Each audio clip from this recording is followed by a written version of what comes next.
अनुपम films में आपका स्वागत है।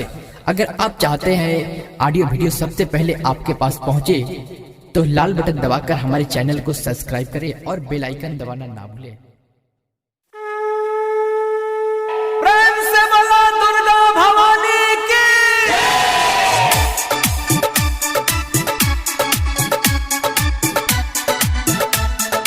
अपना रिकॉर्डिंग स्टूडियो महानगर। बोली बोली सको बहिना की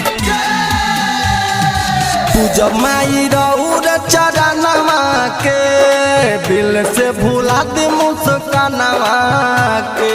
जय माँ जय माँ जय माँ बोलो जय माँ जय माँ जय माँ। जब माई रउरे चरणवा के दिल्ली से भुला दी मुस्कानवा के।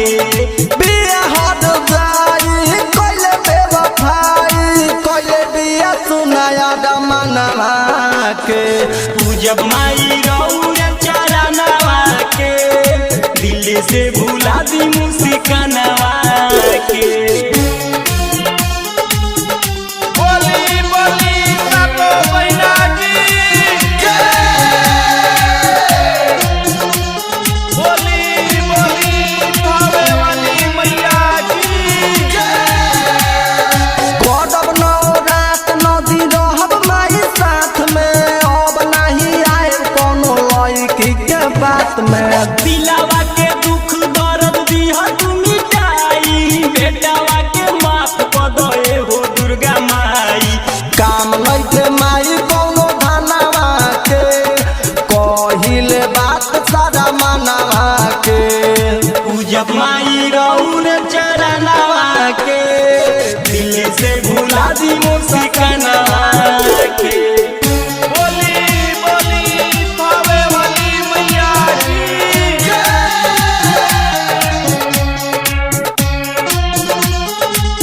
बोली बोली सको बहिना की। राइटर देश राहुल कहे कर जोड़ के और राना से गोयल मोह के।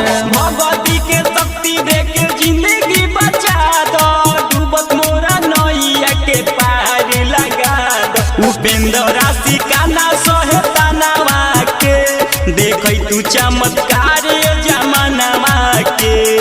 जय माँ जय माँ जय माँ बोलो जय माँ जय माँ जय माँ। जब माई रउर